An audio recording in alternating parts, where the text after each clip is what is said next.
아멘. 네, 말씀은 마가복음 23번째, 제목은 십자가 사랑 방식입니다. 십자가 사랑 방식, 마가복음 5장 35절에서 43절까지 보도록 하겠습니다. 마가복음 5장 35절부터 43절까지 같이 읽을게요. 아직 예수께서 말씀하실 때 회당장의 집에서 사람들이 와서 회당장에게 이르되 당신의 딸이 죽었나이다. 어찌하여 선생을 더 괴롭게 하나이까? 예수께서 그 하는 말을 곁에서 들으시고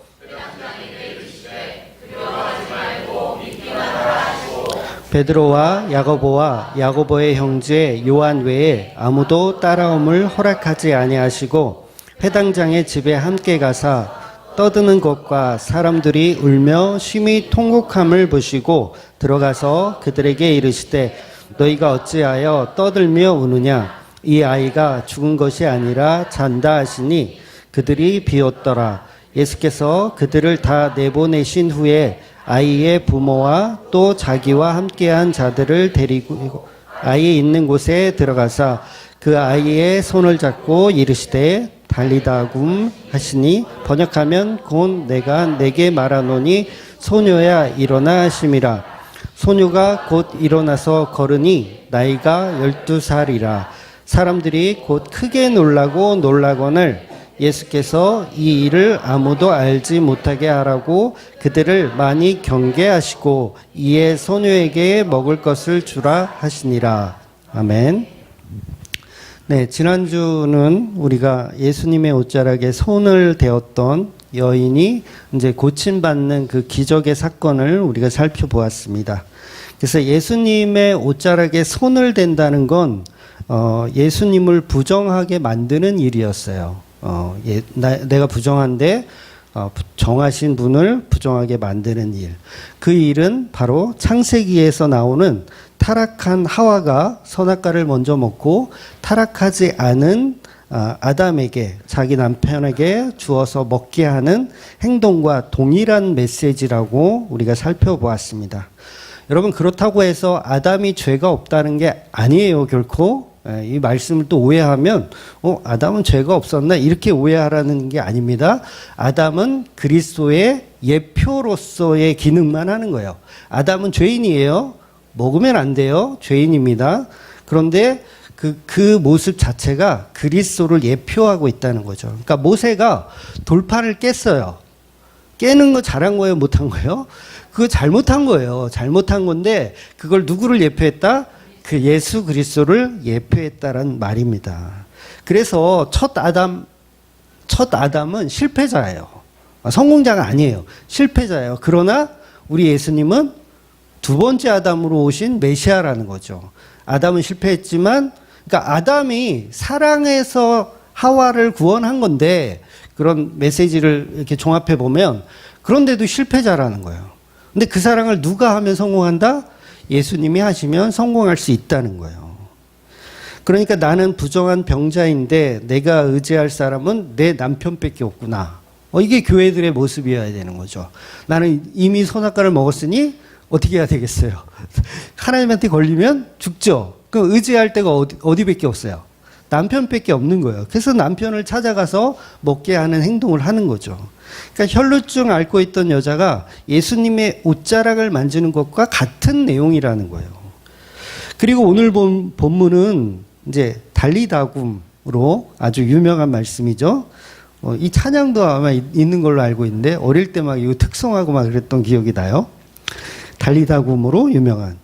근데 이걸 앞뒤 전후를 다 빼버리고 그냥 달리다굼, 소녀여 일어나라 하는 그 부분만 가지고 거기에만 집중해서 보게 되면 죽은 자를 일으키는 예수님의 어떤 그런 신적 능력만 사실은 부과되게 됩니다. 그런데 거기에는 굉장히 큰 복음적인 의미가 숨겨져 있다는 거죠. 그러니까 그 내용이 굉장히 복음적인데 그 복음의 핵심이 뭐냐면 딸이 일어나는 게 중요한 게 아니라 예수님이 죽은 자를 만진다는 게 중요한 거예요. 그러니까 죽은 시체를 예수님이 만진다는 게 놀라운 거지 이 딸이 일어나는 거를 하나도 이거는 중요한 게 아니에요. 그러니까 예수님은 하나님이잖아요. 하늘 보좌를 버리고 이 땅에 오셔서 죽은 자는 뭐죠? 부정한 상태예요. 시체예요. 부정한 시체. 하나님이 오셔서 그 시체를 만진다는 게 이게 복음이라는 거예요. 그 여자아이가 일어나서 걷네. 달리다곰. 막 이거가는 별로 중요한 게 아니라 시체를 만지는 그 자체. 그러니까 이 소녀가 안 일어났다. 그래도 이건 대단한 복음인 거예요. 왜? 하늘 보좌를 버린 그 하나님이 이 땅에 오셔서 시체의 손을 잡는다는 이 자체가 우린 복음으로 알아들어야 돼요. 근데 그 앞에 예수님이 손 잡는 그 부분은 다 빼버리고 뭐만 우리 집중해요? 일어나는 거. 와, 일어났다. 여러분, 종교에서도 이런 걸 가르쳐요. 우리가 잘 되는 거, 살아나는 거, 일어나는 거. 그런데 복음은 그게 아니라 예수 그리스도가 하늘 보좌를 버리고 이 땅 가운데, 이 저주 가운데 오셔서 우리를 만졌다는 거예요. 그게 복음이라는 거죠. 그걸 전하는 거예요. 우리는 그 사랑을 전하는 거. 근데 우리는 그 사랑은 빼버리고 우리가 일어난 거에만, 와, 이제 우리 달리다가 됐다. 그래서 진짜 성도들은 무엇에 대한 감사를 해야 되냐면, 내가 일어난 것에 대한 감사를 하는 게 아니라 예수님께서 나를 만져주심에 감사해야 돼요. 병이 고쳐지는 게 그게 중요한 게 아니에요. 나를 만져주셨구나. 여러분, 이 여인이 혈루병이 안 고쳐졌어. 그래도 이 여자는 어떻게 해야 돼요? 그 은혜에 감사해야 되는 거예요. 안 고쳐져. 내가 하나님의 아들을 만졌다. 이걸로 그냥 평생을 그냥 기쁨으로 살아도 되는 거예요. 그래서 신부된 교회들은 남편이신 예수님의 위대한 사랑을 보는 게 성도들의 봐야 하는 복음의 관점인 거예요. 이게 십자가 사랑 방식이며, 그래서 우리는 떡 먹고 배부른 까닭의 예수를 만나는 게 아니에요. 우리가 일어났기 때문에, 우리가 고침받았기 때문에 예수님을 믿는 게 아니에요. 그분이 우리에게 찾아오심, 그거 하나로 그냥 우리는 만족하셔야죠. 그게 성도죠. 저희 아내가 옛날에 그런 말 했다 그랬잖아요. 저하고 막 교제할까 말까 막 그럴 때. 저희 아내가 저한테, 나는 당신에게 스쳐 지나가는 여자 중에 하나일지라도 만족한대요. 와, 제 그 말에 뿅이 갔어요. 예수님의 사랑은 그런 거예요. 우리 성도들은 예수님 뭔가를 해줘야지만 성도인 줄 알아. 예수님 뭔가를 해줘서 내가 뭔가 잘 돼야지만. 근데 아니에요. 내가 예수를 믿었다는 것 자체, 예수님이 내한테 찾아와 주셨다는 것 자체로 나는 그냥 스쳐가는 존재일지라도, 나는 막말로 지옥 가는 존재일지라도 그거 하나로 나는 충분하다. 그게 성도들의 모습이어야 된다는 거죠. 그래서 오늘 본문은 지난주 보았던 내용과 답이 똑같아요. 네, 똑같습니다. 죽은 시체와 같은 우리에게 찾아와 주신 예수님. 그래서 우리는 더러움을 알잖아요. 나는 시체니까 더러움을 알잖아요. 그러니까 혈루증을 앓고 있던 여인도 예수님의 옷자락을 만진 것보다, 그보다 그분이 나와 함께 하셨음을 감동해야 되는 거죠. 그래서 오늘 본문은 혈루증 앓고 있는 여인은 그래도 자기 발로 걸어서 예수님 옷자락을 만졌다면, 오늘 본문은 뭐예요? 완전히 죽어 있는 자.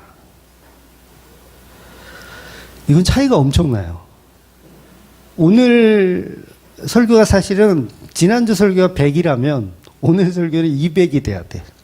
왜냐하면 지난주는 자기 힘으로 걸어가서 만질 수 있는 수준인데, 이번 이 야이로의 딸은 뭐예요? 자기 힘으로 걸어갈 수도 없는 완전한 부패된 상태, 완전한 죽어있는 상태에 예수님 찾아오심이니까 이게 더 감동 아닌가요? 네, 표정들이. 그래서 지난주보다 사실은 더 깊은 내용이 오늘 본문이라는 거죠. 심각한 은혜를 전하고 있는 거죠. 그래서 성도는 누구나 예수님에게 선악과를 먹이는 부정한 죄인이고, 그 뜻은 우리가 예수님을 십자가에 매달아 죽인 죄인이란 뜻입니다. 우리는 나를 사랑하는 내 남편에게 선악과를 주어 먹인 아주 뻔뻔한 그런 존재들이라는 거죠. 그래서 성경은요, 일부러 이 야이로의 딸이라든가 아니면 혈루증 앓고 있는 여자라든가 그 이후에 어떤 삶을 살았는지에 대해서 구체적으로 생략되어 있어요. 그게 본질이 아니라서 그래요. 그들이 어떻게 살아내는가, 그게 사실은 본질이 아닙니다. 그냥 예수님의 사랑이 얼마나 위대한지가 성경은 말하고 싶은 거예요. 인간의 이 변화되는 모습, 막 이런 게 본질이라면 그런 걸 계속 나열해야 돼요. 모든 성경들이 다 그래야 합니다. 근데 그렇지 않더라는 거예요. 예수님의 사랑이 중요하지, 인간이 그래서 어떤 결론적인 이야기를 성경은 이야기하고 싶지 않다는 거죠. 그래서 하와는 자기 죄를 알기 때문에 비록 남편과 같이 에덴 동산을 쫓겨나지만 남편이 자기를 얼마나 사랑했는지를 선악과를 먹는 모습을 통해서 사실 보았어요. 그 사랑을 확실히 보았죠. 그래서 그 남편의 희생 때문에 사실은 하나님으로부터 가죽옷도 선물 받을 수 있었던 거거든요. 그러니까 가죽옷의 의미는 하나님께서 친히 만들어 입히신 거잖아요. 이거는 누가 만들어 준 게 아니에요. 하나님이 직접 만들어 입혀 주셨어요. 그러니까 비록 너희들이 율법을 어겨서 율법이잖아요. 선악과를 먹지 말라라는 율법을 어겨서 에덴 동산을 쫓겨나지만 쫓겨나는 자들에게 왜 옷을 입혀줘요? 옷은 어떤 의미예요? 보호의 의미잖아요. 보호하고 잘 견뎌라 이런 의미잖아요. 그 옷을 왜 입혀주세요 도대체? 그 가죽옷의 의미는 그거예요. 그러니까 하나님이 비록 너희를 내쫓지만 여기서 옷을 입혀주신 하나님은 선제하신 예수님이라고 할 수 있거든요. 그러니까 선제라는 표현이 예수님이 창조주이시며 과거에도 현재에도 미래에도 동일하게 육체의 몸을 갖고 계셨다라는 뜻이에요. 그래서 그 예수님이 가죽옷을 입혀서 아담과 하와에게 입혀서 내보내잖아요. 세상으로. 에덴 동산을 쫓아내요. 내보내요. 근데 가죽옷을 입혀주신다는 이유는 요거 입고 가시와 엉겅퀴의 세상에서 잘 견디고 있으라는 뜻이에요. 견디고 있으면 내가 반드시 찾아가겠다. 이 의미로 가죽옷을 입혀주시는 거예요. 그래서 에덴 동산이라는 하늘 보좌를 버리고 내가 너희들을 찾아갈 것이니 이 옷을 입고 잘 견디고 있어라. 그때는 이 양의 죽음, 어린 양의 죽음이 곧 나의 죽음으로 내가 너희를 구원하겠다라는 거예요. 그래서 예수께서 죄의 결과를 책임지러 오시는 거죠. 죄의 결과를 책임지러 오시는 거예요. 그래서 가죽옷은 생명의 결과잖아요. 가죽옷을 만들려면 어떻게 돼요? 동물을 죽여야 돼요. 피를 흘려야 됩니다. 그래서 그 피 흘림으로 너희를 보호하겠다라는 의미를 십자가의 예표로 전달했던 게 가죽옷의 의미예요. 그래서 가죽옷 자체가요, 하나님이 율법을 뚫은 내용이에요. 율법을 뚫어버렸어요. 이 의미를 잘 이해하셔야 돼요. 율법이 있는데 그 율법을 완전히 무용지물로 만드는 게 가죽옷이에요. 정령 죽으리라 했으면 죽여야 되죠. 가죽옷을 왜 입혀주세요? 그러니까 가죽옷을 입혀주는 자체가 율법을 뚫은 거예요. 근데 그 율법을 누구만 뚫을 수 있냐면 그 말씀의 본질이신 하나님만 그 율법을 뚫을 수가 있어요. 그래서 예수님이 직접 오셔야 돼요. 성육신 하신 예수님이 직접 와야 돼요. 천사가 와도 안 돼요. 선지자가 와도 안 돼요. 하나님이 직접 오셔야 돼요. 그래서 그 사랑을 체험한 아담과 하와는요, 잘 사는 거예요. 그래서 가시와 엉겅퀴지만 열심히 사는 겁니다. 아담은 하와에게 먹을 것을 제공하기 위해서 열심히 노동을 하는 거고요. 그리고 자기 남편, 이 사랑을 보았던 남편을 이 하와는 계속 어떻게 한다고요? 가인 낳고 아벨 낳고 셋 낳고 잘 사는 거예요. 그래서 자식들한테도 제사 잘 지내야 된다. 하나님께 꼭 제사 지내라. 이런 교육을 받았으니까 가인과 아벨이 제사를 드리지. 그 교육을 어디서 받았겠어요? 그러니까 하와가 날마다 아담을 저주하며 살았다면 저 남편은 내 탓만 하고 정말 개쓰레기가 따로 없네. 그리고 막 저주하고 살았다면 남편에게 순종하며 살지도 않아요. 순종을 왜 해요? 근데 순종하며 살았어요. 그래서 교회된 자들은 하와의 모습처럼 동일하게 우리에게 투영되어서 나의 죄를 알고 신랑 예수를 사랑하며 사는 존재들입니다.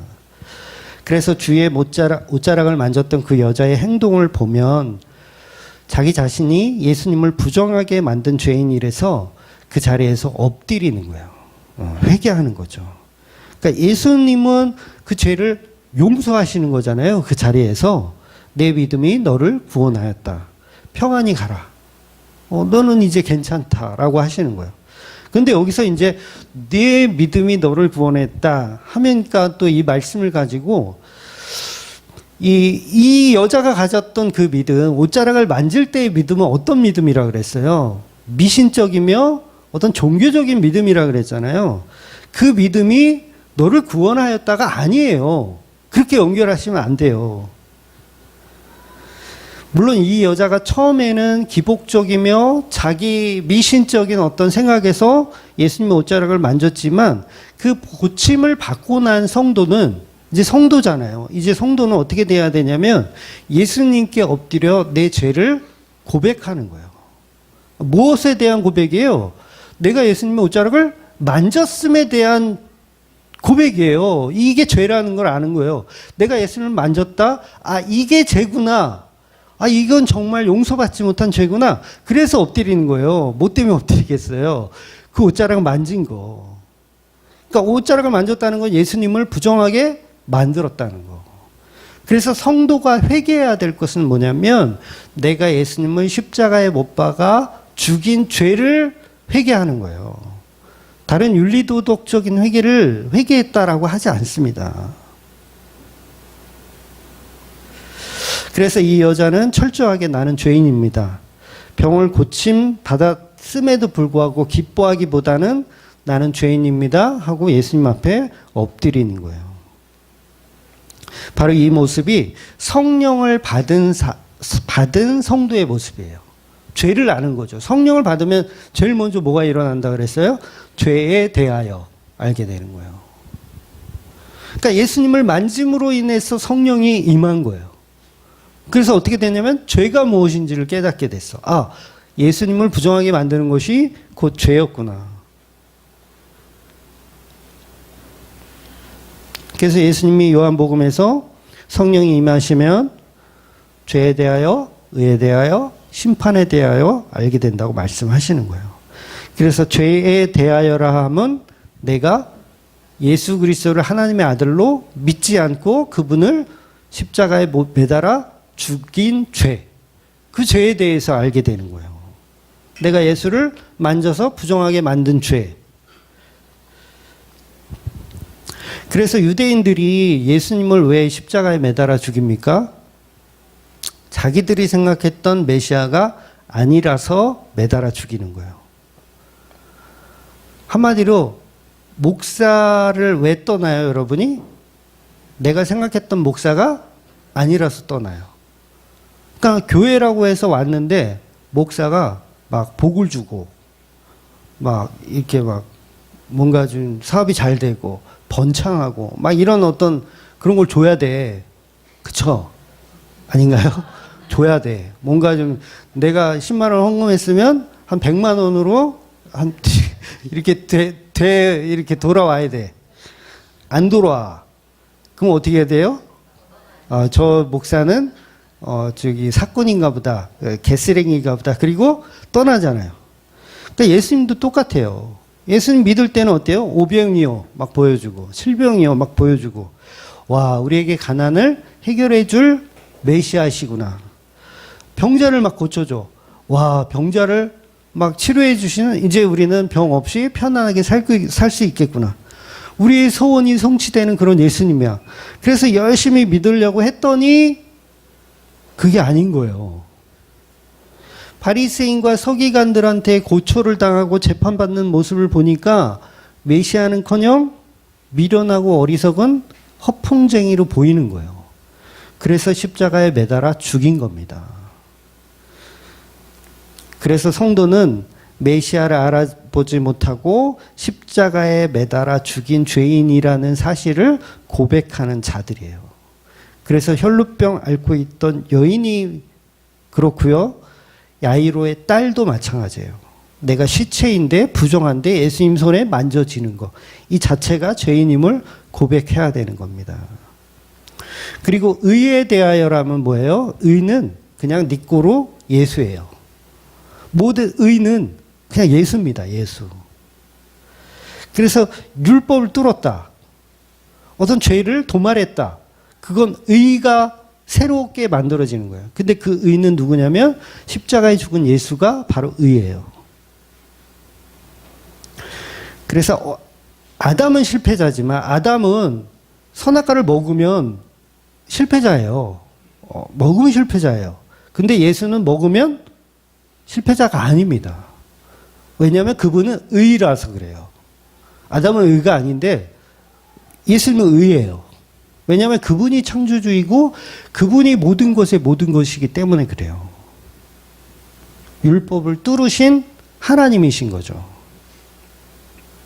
즉 여자가 예수를 만져서 부정하게 만들었는데 예수님은 너희의 죄는 내가 십자가에서 감당할 테니 나는 의니까 만졌던 거 괜찮다. 이렇게 말씀하시는 거예요. 만졌던 거 괜찮다. 왜? 내가 그 죄의 본질을 십자가에서 해결할 테니 괜찮다. 평안히 가라. 돌아가라. 라고 얘기하는 거예요. 그래서 이 의라는 게 다 가죽옷부터 시작한 그 하나님의 율법의 뚫음에 관한 이야기를 다 표현하는 겁니다. 그래서 복음은요, 다른 게 아니에요. 죄에 대하여 알고 의에 대해서 아는 거예요. 죄는 내가 예수님의 십자가에 못 박은 죄인. 의는 내가 못 박았는데 그분이 그 죄를 감당하시고 해결하셨다. 이게 복음이에요. 두 가지예요. 그래서 세 번째는 심판에 관해서. 그 두 가지가 해결되면 심판 자체가 임하지 않는 거예요.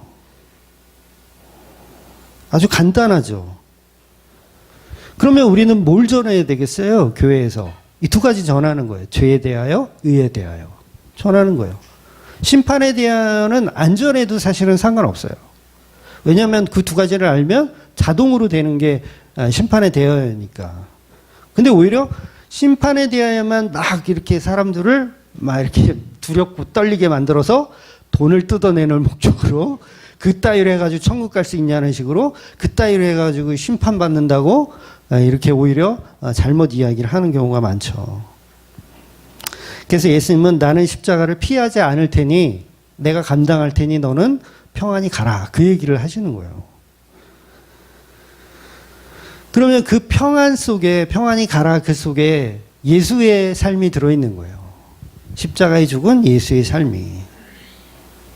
그래서 이 여자는 예수님의 옷자락을 만진다는 이 자체가 뭘 하고 있는 거냐면 제사를 드리고 있던 거예요. 구약의 제사를 예수님을 제물 삼아 제사를 드리고 있던 거예요.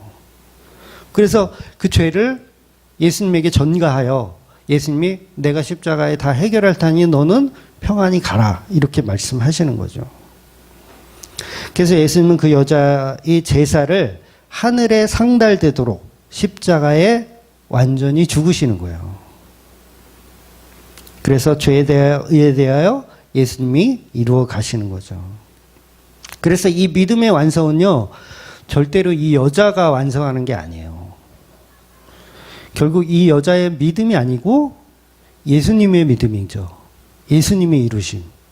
그러니까 이 여자의 믿음을 본받자 이런 설교들 많이 하잖아요. 주의 옷자락을 만진 이 여자의 이 열심과 이 죽어가면서까지 끝까지 예수님 붙들었더니 이 노력을 여러분 꼭 닮으십시오. 이러면 이건 영양가가 하나도 없는 복음의 이야기를 하는 거예요. 본문에서 예수님도 구원을 표현하시잖아요. 구원. 이건 예수님의 믿음을 이야기하는 거예요. 내가 십자가에 반드시 죽을 테니 너는 편안히 가라. 평안히 가라. 그래서 내 죄를 알고 회개하고 예수를 믿었더니 그 죄를 예수님이 담당하셨더라. 그리고 예수님이 진짜 십자가에서 책임을 지시더라. 그래서 그 믿음은 예수님이 완성하셨더라. 이렇게 보셔야 됩니다. 그래서 오늘 본문은 이제 야이로의 집에서 사람들이 이제 찾아왔어요. 길로 이제 찾아왔죠. 그래서 당신의 딸이 야이로에게 얘기하는 거죠. 이미 죽었다. 그러니까 더 이상 이 예수님이라는 이 선생님을 괴롭히지 마라. 그러니까 데려올 필요가 없다는 얘기를 하는 거잖아요. 그러니까 예수라는 이분은 그냥 보내드려라. 이렇게 얘기하는 거예요. 그래서 야이로의 이 종들이라고 표현할게요. 야이로의 종들도 사실은 생명에 관해서는 전혀 모르고 있는 상태인 거죠. 그러니까 생존에 관해서만 생각하고 있기 때문에 이미 죽었으니 이제 그만 포기하자라고 이야기하는 거예요. 세상 사람들이 이렇게 죽음 앞에서 다른 희망을 품을 수가 없습니다. 세상 사람들은 죽으면 희망을 품을 수 없어요. 그런데 우리 예수님은 바로 그 희망 없는 죽음을 되살리기 위해서 이 땅에 오신 거잖아요. 그래서 마태복음에서도 명확하게 야이로의 딸은 이미 죽은 상태에서 출발하는 거 우리가 확인했잖아요. 이미 죽은 상태에서 출발해요. 그래서 그 차이는 여러분 오해하시면 안 돼요. 마태복음은 왜 죽은 상태에서 시작하고 마가복음은 왜 안 죽은 상태에서 시작하냐. 이렇게 오해하시면 안 되는데 계시가 다른 거예요. 계시가 다른 거. 그러니까 마태복음은 유대인들에게 전해야 되니까 약간 해석이 필요해. 그러니까 해석을 어느 정도 해놓은 계시가 필요하기 때문에 마태는 그렇게 계시를 받아서 쓴 거고요. 마가는 그렇지 않기 때문에 그냥 있는 사실 그대로 아주 적나라하게 표현한 말씀이라고 이해하시면 됩니다. 그래서 본문에서는 야이로의 딸이 이미 죽었다는 소식을 접한 예수님은 야이로에게 걱정하지 말고 믿기만 하라 이렇게 말씀하십니다. 그래서 본문은 이제 샌드위치 기법이라 그랬어요. 이 샌드위치 기법은 하나의 주제를 가지고 더 극대화하기 위해서 표현하는 문학적 방식이에요. 그래서 본문의 이 결론이 사실은 이게 하나의 다 이야기로 다 결론이 똑같아요. 죽은 시체에 손을 잡아주시는 예수님으로 결론이 나는 겁니다. 그래서 지난주 본문은 인간 쪽에서 손을 뻗는 거고 이번 주 본문은 예수님이 인간에게 손을 잡아주시는 거. 그러니까 감동이 2배. 네, 감동이 2배예요. 전혀 표정들은 아니신데. 그래서 지난주는 지옥 가는 여자를 구원해 주셨다면 오늘 본문은 지옥에 이미 간 여자를 구원해 주시는 내용인 거예요. 네. 생각해 보세요. 이게 감동이 2배가 돼야 되지 않겠어요? 그래서 완전한 무능력의 상태. 이 혈루병 여인은 약간 능력이 있어. 예수님한테 그래도 찾아와서 만질 수 있는 이 능력, 조그만 능력이라도 있는데 야이로의 딸은 완전한 무능력을 표현하는 거예요. 완전히 지옥에 떨어진 12살. 교회도 되지 못한 12살. 12살이 교회의 기준이라 그랬잖아요. 12살이 넘으면 이제 결혼할 수 있는 나이가 되는 거예요. 유대인들은. 그래서 아무것도 할 수 있는 주님 앞에 엎드려 기도할 수도 없는 상태예요. 더 끔찍하죠. 혈루병 앓고 있는 여인은 그래도 예수님 앞에 엎드려서 기도라도 하지. 근데 이 야이로의 딸은 전적 무능력이에요. 아무 능력이 없어요. 그럼 더 명확하죠. 그 믿음이 이 여자의 믿음이 아니라는 걸 오늘 본문은 더 명확하게 설명하는 거예요. 그러니까 해석들을 다 잘못하잖아. 이 혈루증 앓고 있던 여인의 믿음을 막 사람들이 부각시키잖아요. 그런데 다음에 보니까 야이로의 딸은 이건 뭐야? 이거는 완전히 죽어 있는 건데 그럼 야이로의 딸의 믿음이 하나도 없는 거잖아요. 근데 본문이 다른 이야기를 하겠어요? 서로? 아니죠. 같은 이야기를 하는 거예요. 그래서 완전한 무능력에 있는 저와 여러분을 찾아오셔서 그 손을 만져주시는 예수의 사랑을 드러내기 위한 게 본문의 이야기라는 거예요. 그 여인의 어떤 막 간절함 이걸 드러내는 게 아니라 아버지의 간절함, 야이로의 아버지의 간절함 이런 걸 드러내기 위한 책이 아니라는 거예요. 그래서 완전한 무능력 상태에 있는 그 존재. 그래서 여러분 그 주위에 보면 그런 분들 있잖아요. 아, 저건 예수 믿으라고 아무리 얘기해도 예수도 안 믿고 완전 인간이 왜 저렇게 개쓰레기로 살까? 막 손가락질 하죠, 여러분. 근데 오히려 그 존재가 야이로의 딸일 수 있어요. 자기 힘으로 아무것도 못하는 상태. 교회고 나발이고 나는 아무것도 싫어. 나는 그냥 이렇게 살다가 죽을 거야. 그게 어떤 존재예요? 야이로의 딸이에요. 전적 무능력의 상태. 그런데 예수님이 찾아가는 거예요. 누구를? 전적 무능력의 상태에 있는 여자를 찾아가는 거. 그래서 여러분 제가 가끔 말씀드리지만 은혜라는 단어를 이해할 때 이렇게 은혜 단어를 이해하라 그랬잖아요. 저 인간은 절대로 천국에 없어야 될 인간인데 내가 천국에 갔더니 그 인간이 있어. 그러면 그걸 은혜라고 하는 거예요. 그러니까 가룟 유다가, 여러분 가룟 유다가 물론 지옥을 갔을 거예요. 지옥을 갔겠지만 천국에 갔는데 가룟 유다가 있어. 거기서 막 설거지를 하고 있네, 얘가. 그러면 그 모습을 보고 우리는 뭐라고 얘기해야 되냐면, 아, 은혜구나. 이해가 되세요, 이 말이? 은혜는 인간의 어떤 노력과 수고가 아니라 완전 전적 타락, 전적 무능력의 상태에 있던 존재가 천국에 있을 때 그걸 은혜라고 하는 거예요. 그러니까 혈루병 앓고 있던 여자가 천국에 있으면 그런가 보다 하겠지만 완전한 시체. 여러분이 이 야이로의 딸이 그동안 어떻게 살았을지 여러분 생각해 보셨어요?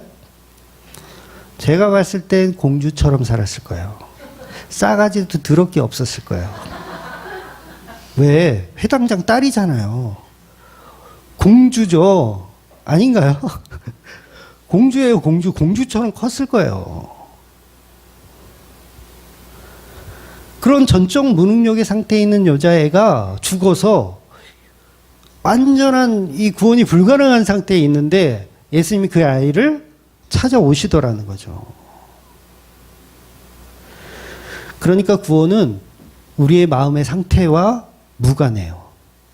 그럼 무관합니다. 내가 예수를 잘 믿어줘서 구원받는 건 다 거짓말이에요.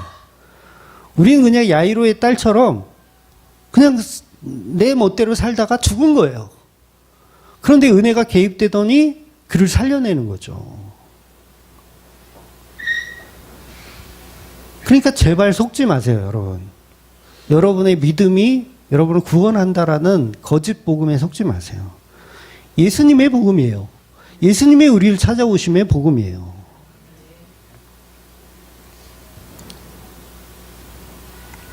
그래서 우리의 마음의 정성이나 우리의 어떤 노력과 수고로 예배드려야 된다. 이렇게 주장하는 분들이 계시다면 거의 사기꾼에 가깝습니다. 속지 마세요. 야이로의 딸이 지금 어떤 감정이 있나요? 예수님을 기다리는 마음으로 죽었나요? 그냥 죽었어요. 육체도 멈춰 있고요. 마음도 멈춰 있어요. 예수님 와주시길 제발 죽은 가운데서도 이렇게 바라고 있을까요? 없어요. 전혀 없어요. 완전한 자력 구원이 불가능한 상태. 완전한 타력 구원만이 필요한 상태인 거예요. 그러니까 여러분이 갖고 있는 어떤 그런 마음적 정성 이런 거 구원에 하나도 도움이 안 돼요. 무조건 예수님 찾아오셔야 됩니다. 찾아오셔야 돼요. 그래서 이 죽은 시체에 손을 대면 구약의 율법에 따라서 예수님 부정한 자가 됩니다.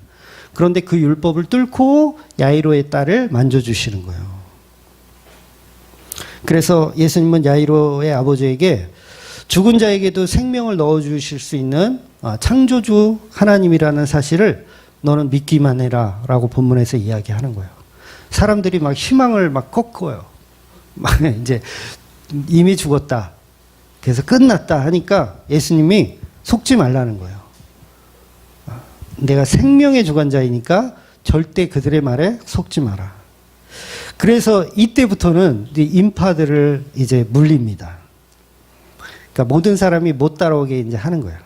37절에 보면 베드로와 야고보의 형제 요한 외에 아무도 따라옴을 허락하지 아니하시고, 제자들 3명만 남기고 다 이제 못 따라오게 하는 거예요. 그 3명만 데리고 이제 회당장 집으로 이제 가셨어요. 이거 왜 이렇게 하실까요? 죽은 자를 살리는 이 엄청난 일을 많은 증인들이 보게 되면 왜곡시킬 것이 뻔하기 때문이에요. 왜곡시킬 것이. 그래서 제자 중에 3사람을 통해서 전하고 싶은 것이 이제 본질이 따로 있는 거죠. 그래서 교회가 아니면 보여주고 싶지 않으신 거예요, 예수님은. 그리고 예수님이 죽은 시체를 만지시잖아요. 본문에 만지거든요. 야이로의 딸을 손을 잡습니다. 근데 시체를 만진다는 건 완전한 부정을 의미하기 때문에 이 모습을 제자들 3명에게만 보여주는 거예요. 이게 어떤 이 결과를 낳게 되느냐면요. 여러분, 십자가에 달린 예수를 보는 것과 똑같아요. 그러니까 십자가에 달린다는 건 부정한 짓을 당하는 거잖아요. 그러면 그 십자가에 달린 예수를 보면 예수를 메시아라고 안 믿습니다. 그러니까 예수가 아무리 병을 고치더라도 부정한 시체를 만지는 걸 보는 순간 그 사람은 메시아로서의 자격이 박탈된다고 유대인의 사고에서는 그렇게 생각되어 있어요. 그러니까 왜냐하면 그런 어떤 신유 은사는 예수님만 할 수 있던 게 아니라 그 당시에 무당이라든가 아니면 다른 종교에서도 그런 일들이 일어났기 때문에 이 시체를 만지는 순간 이거는 종교적으로 문제가 심각하다. 일단은 이단이라고 취급하고 보는 거예요. 그렇기 때문에 예수님은 모든 사람에게 보여줄 필요가 없어서 3명, 제자들 3명만 데리고 이제 시체를 만지는 장면을 보여주시는 거예요. 그래서 나무에 달린 예수가 율법에 있잖아요. 나무에 달린 자는 저주 받았음이라는 말씀이 율법에 명확하게 있기 때문에 십자가에 달린 예수가 아무리 어떤 일을 기적을 행하고 뭘 하고 뭐 했다 그래도 다 끝나는 거예요. 그냥 얘는 하나님이 정한 메시아가 아닌가 보다. 그래서 예수님이 야이로의 딸을 만지는 순간 이분이 막 생명을 살리고 뭘 기적을 일으켜 봐야 그건 믿을 수가 없는 존재가 되어버리는 거예요. 그래서 예수님은 일부러 3명의 제자만 알게 하시고 다른 사람들한테도 뭐라고 말씀하시냐면 이 일을 알리지 마라 라고 말씀하시는 거예요. 왜냐하면 왜곡되어지니까.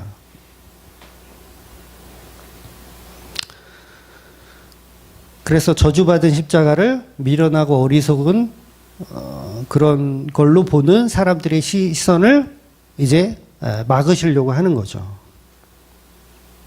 그래서 실제로 예수님이 십자가에 달렸을 때도 사람들이 이제 조롱하잖아요. 십자가에서 내려와 봐라. 너 자신도 구원 못하는 주제에 누가 네가 남을 구원하겠느냐. 이렇게 하시는 이유가 뭐예요? 이미 부정한데 그 다음은 볼 필요가 없다는 거죠. 시체의 손을 만지는 순간 너는 이미 부정한데 그 다음은 볼 필요가 없다는 거죠. 그래서 예수님이 부활하셨을 때 한 명도 안 믿었어요. 왜? 예수님의 십자가를 봤거든요. 야이로의 딸의 손을 만지는 걸 봤거든요. 그래서 아무도 안 믿는 거예요.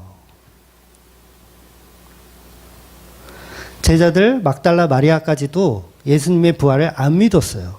부활하신 다음에 믿게 되는 거죠. 천사의 증언과 예수님이 찾아오시니까 그때 믿는 거지 아무도 안 믿었어요.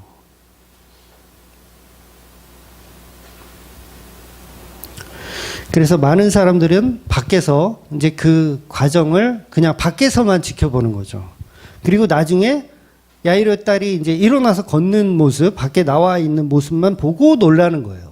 실제로 손을 잡는 장면은 못 봐요.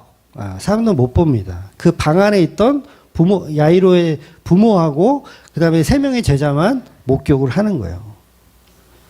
그러니까 십자가는 아무에게나 안 보여줍니다. 여러분이 그 십자가의 사건, 그때 2000년 전에 여러분이 그 장소에 계셨다면 예수를 안 믿습니다. 믿을 수가 없어요. 왜냐하면 메시아가 왜 저렇게 무기력하고 무능력하게 저주받아 죽을 수가 있어. 그렇잖아요. 믿을 수가 없는 거예요. 그래서 교회 다니는 분들 중에서도요, 이게 성령의 은혜가 없잖아요. 그러면 이게 걸러 믿어요. 이게 무슨 말이냐면, 교회 다니는 사람 중에서도요, 예수님의 부활했다라는 걸 안 믿는 사람들이 있어요. 실제로. 그냥 이렇게 실신한 거다. 실신했다가 이렇게 살아난 거다. 이렇게 믿는 교회 다니는 사람들이 있거든요. 동정녀 마리아의 임신. 이건 아니다. 실제로 못 믿는 사람들이 있어요. 그래서 여러분 사도신경을 보면, 이거 우리 교부들이 만든 거거든요. 사도신경에 보면 그 얘기들이 다 있잖아요. 동정녀 마리아에게 낳으시고 그런 표현이 있잖아요. 왜 그래요? 안 믿는 사람이 너무 많은 거예요.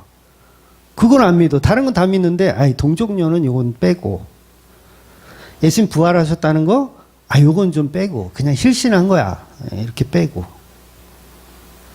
그래서 제가 아까 선제에 관해서도 말씀드렸지만, 예수님은 선제하셨다. 육체의 몸으로 계셨다. 그러니까 하나님은 어떻게 영이신데 육체의 몸을 가질 수 있느냐. 그래서 선제로는 안 믿는 사람도 있잖아요. 그러니까 인간의 순수한 어떤 이성으로 해결할 수 없는 건 안 믿는 거예요.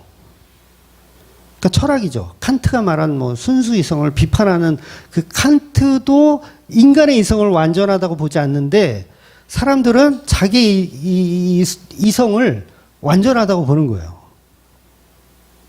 그러니까 이성적 판단으로 하나님의 현현을 믿지 못하는 거죠.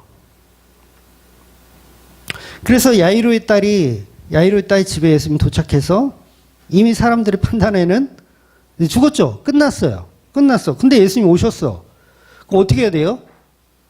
아이고, 왜 이렇게 늦게 왔어? 아이고, 이래야 되죠. 조롱하는 거예요. 왜 이렇게 늦게 왔어? 곡을 더 크게. 아이고, 와봐요. 소용없는데 빨리 집에 가시. 뭐하러 왔어? 그렇게. 더 크게 곡을 하는 거예요. 예수님 좀 뻘쭘하셔가지고, 얘는 지금 잔다. 죽은 게 아니라 잔다. 말씀하시니까 비웃죠. 아이고, 기분 자빠졌네. 그러면서 비웃는 거야.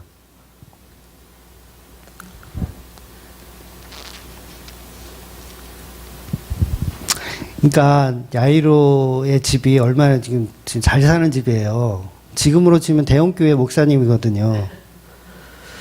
섬기는 사람이 얼마나 많겠어요. 막 고구를 해주는 거죠. 옛날 우리나라도 막 고구를 해준다고 표현하잖아요. 장례식장 가면 좀 울어주는 사람들이 좀 있어야지 이게 좀 장례식 분위기가 나니까 일부러 막 우는 분들을 섭외해서 이렇게 하기도 하잖아요. 그러니까 막 울고 있는 거야. 진심이라기보다는 약간 좀 퍼포먼스에 가깝죠. 울고 있는 거예요. 근데 예수님이 와서 잔다 그러니까 사람들이 비웃는 거죠.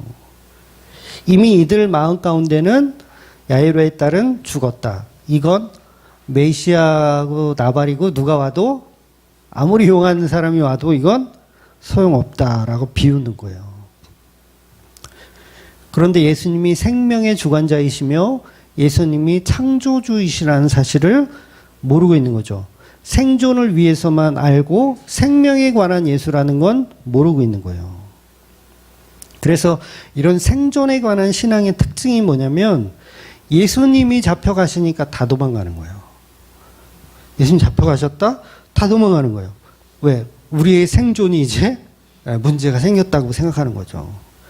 정말 생명에 관해서 알면 도망갈 필요 없거든요. 죽어도 살겠고. 그럼 도망가지 않을 거예요. 근데 사람들은 몰라요. 그냥 생존에 관해서만 알고 있는 거예요. 여러분, 왜 이 세 형제, 제자, 3명, 왜 데리고 갈까요? 12제자 다 있는데 왜 3명만 데려갈까요? 그러니까 많은 사람들은 수제자, 예수님께 특별히 사랑받는 야고보와 요한. 이렇게 보통은 해석을 해요.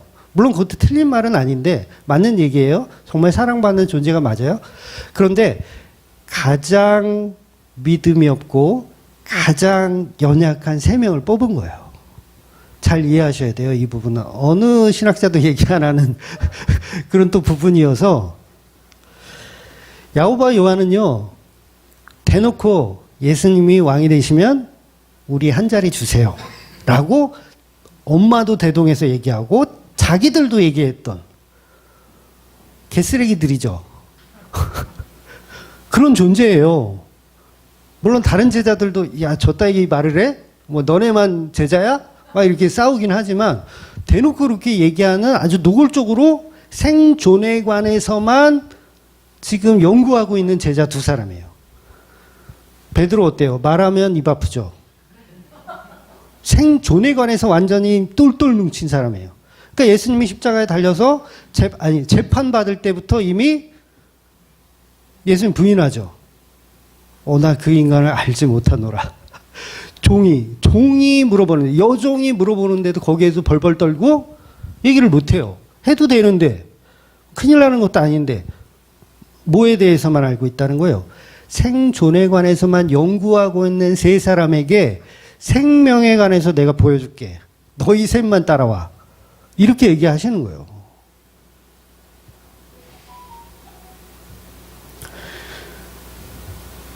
그러니까 제자들 중에서도 정말 죄가 많은 인간들 3명. 특별히 저는 주맘교회 모인 분들이요, 특별히 제가 많아서 뭐였다고 생각해요. 저도 역시 특별히 제가 많아서 리더자로 삼으시지 않았을까 생각을 합니다. 그래서 여러분 샘 부리지 마세요.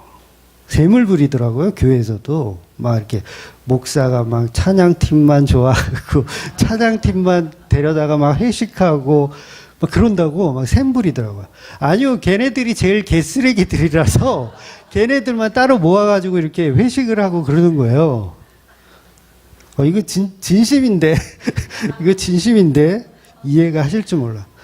그리고 뭐 교역자로 삼거나 하는 거, 우리 교육자 두 분이 계시지만 정말 주맘교회 개쓰레기 두 분을 이렇게 섭외해서 이렇게 하는 거예요. 야고보와 요한과 베드로를 선택하는 게 같은 개념이라는 거예요.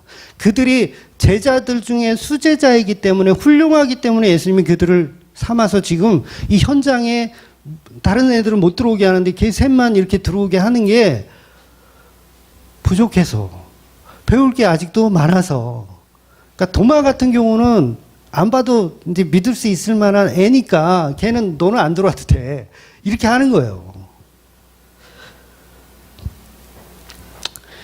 그래서 가장 믿음이 연약한 세 사람을 선택해서 생존이 아니라 생명에 관해서 설명해 줄게.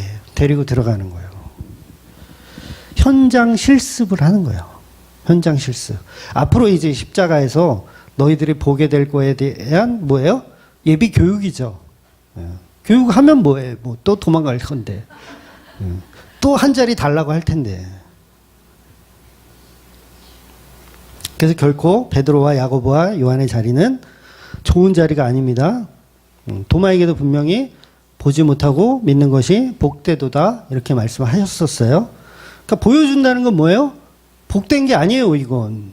얼마나 이 믿음이 없고 이 가리킬 게 많았으면 셋만 데리고 들어가는 거예요.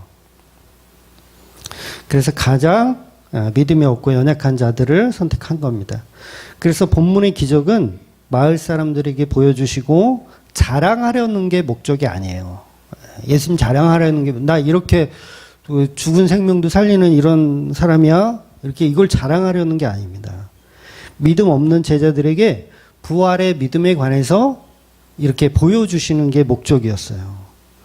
내가 너희를 이렇게 끝까지 사랑한다 라고 표현하시는 겁니다. 그래서 보지 않고 믿는 것이 복되지만 보고라도 믿어라. 이 말씀하시는 거죠. 보고라도 믿어라. 사실 이 자리에는 가룟 유다가 사실 따라 들어왔어야 돼요. 가룟 유다. 근데 가룟 유다는 사실 유기된 백성의 대표이기 때문에 따라 들어오지 않은 거죠. 원래는 가룟 유다가 따라 들어왔어야 되는데. 그래서 믿음이 없는 교회의 대표인 베드로와 야고보와 요한이 죽은 자를 살리는 역사를 보게 되는 겁니다. 그래서 우리는 지금 세상 사람들도 그렇고요.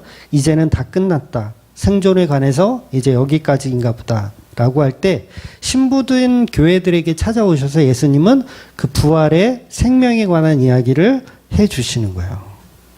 그래서 실패가 아니라 이거는 생명이구나. 그러니까 시체를 만지는 게 실패인 것 같지만 이게 생명을 살리는 일이에요. 십자가는 실패인 것 같지만 이건 생명을 살리는 일이었다는 거죠. 그래서 제자들이 볼 때 예수님 앞에서 앞으로 이제 할 일이 많으시잖아요. 근데 십자가라는 부정함을 이제 미리 보여주시는 거죠. 근데 우리는 다 답답해해요. 예수님의 십자가를 답답해합니다. 그러니까 복음을 잘 모르면 이제는 우리는 다 끝났다라고 생각하죠. 그러니까 세상 사람들은 그렇게 생각하며 살아가는 거예요. 다 끝났다. 죽음을 향해 그냥 한 발 한 발 걸어가면서 사는 거예요. 근데 생명을 아는 성도들은 죽음을 향해 가는 게 아니라 또 다른 재창조를 향해 걸어가고 있는 거죠. 이건 굉장한 차이가 있는 거예요. 그래서 사람들의 눈에는 이게 망연자실한 일로 보이고 시체를 만지는 것, 십자가에 달리는 것, 망연자실한 일로 보이지만 우리 성도에게만 예수님이 그것은 생명을 살리는 일이라고 보여주시는 거예요. 그래서 다음 주에 이제 6장에 들어가면 예수님이 이제 마을 사람들에게 이제 배척을 당하거든요. 가족에게도 배척당하고, 이제 식구들 다 이제 배척을 당하는데 이들은 아직 이제 진주를 알아보지 못하는 거죠. 진짜 보석, 진짜 진리를 알아보지 못하는. 그러니까 다이아몬드와 돌멩이를 구분하지 못하는 것과 같아요. 그래서 본문에서 사람들은 야이로의 딸이 죽은 것이 아니고 잔다고 말씀하시니까 생명의 주관자이신 예수님을 못 알아보고 비웃을 수밖에 없는 거예요. 그러니까 다이아몬드인지 돌멩인지 알아보지 못하니까. 그러니까 살아있는 복음 앞에 인간의 눈으로 어둠이 가려져서 그 진리를 알아보지 못하는 거죠. 그러면 어떻게 되냐면 업신여기게 돼요. 예수 그리스도라는 빛을 업신여기게 됩니다. 그러면 왜 예수님이 잔다라는 표현을 굳이 하셨을까? 그냥 죽었지만 내가 곧 살릴 거다. 이렇게 얘기해야 되잖아요, 사실. 그래야 이게 좀 스토리상 맞는데 예수님은 비웃음을 자초하시듯 잔다라고 얘기를 하시는 거예요. 예수님이 그 이유는 이 일이 복음 없는 말로 떠들어지기를 원하지를 않아서 그래요. 그래서 실제로 잔다라고 믿었던 사람들 분명히 있어요. 죽은 자를 살린 게 아니라 자고 있었는데 그냥 실신한 건데, 아까도 십자가에서 실신했다 그랬잖아요. 야이로의 딸이 죽은 게 아니라 실신한 건데 살렸나 보지. 이렇게 믿게 하려는 의도도 예수님에게 있었던 거예요. 근데 우리 성도에게는 다르죠. 진짜 잔다라는 표현이 맞아요. 우리 성도에게는요, 죽음이 없습니다. 성도에게는 죽음이 없어요. 예수님이 우리 곁에 오시잖아요. 그때부터 죽음은 없어요. 여기 잘 이해되셔야 돼요. 에덴 동산을 쫓겨났잖아요. 죽음이에요. 그런데 예수님이 찾아오시잖아요.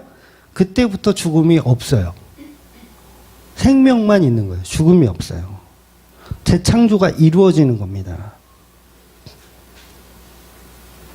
그래서 인간은요, 이 죽음이란 자체가 육체와 분리잖아요. 육체와 영혼의 분리. 근데 영혼은 소멸하지 않아요. 영원한 지옥에 가든가 영원한 천국에 가든가. 그러니까 사실 우리는 다 자는 게 맞아요.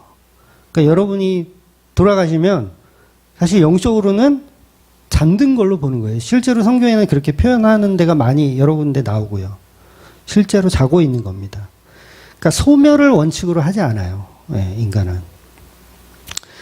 그래서 예수님은 그 성도들만 알아들을 수 있는 메시지로 잔다라는 표현을 하고 계신 겁니다. 그래서 성도에게는 사실 죽은 존재이지만 예수님이 오시면 그때부터 산 존재가 되어지는 거. 그러니까 예수를 만나는 순간 우리는 죽은 자가 아니라 산 자예요. 그러니까 산 자는 반드시 하나님이 먹이고 입히십니다. 그 개념을 아셔야 돼요. 그래서 생존을 위해서 사는 자들이 아니라 성도는 생명을 위하여 사는 존재들이에요. 그래서 우리가 생명이 주어진 자체가 예수 그리스도를 찬양하기 위한 도구인 거예요. 그래서 예배가 중요한 거예요. 그러니까 우리가 구원받은 게 목적이 아니에요. 그 구원을 통해서 예수 그리스도의 사랑이 얼마나 위대한지를 선포하는 게 목적인 거예요. 그래서 저와 여러분은 그 예수님의 십자가 방식을 깨달으셔야 됩니다. 다른 거 중요하지 않아요. 예수님이 우리를 얼마나 사랑하시고 십자가에 죽기까지 순종하셨는가. 그걸 봐야 되죠. 우리의 믿음이 중요한 게 아니라. 그래서 예수님이 우리와 함께 하시면 나는 죽은 영이 아니라 그때부터 산 영이 되어서 예수님과 함께 살아가시는 저와 여러분이 되시기를 주의 이름으로 축원드리겠습니다. 아멘. 기도하겠습니다.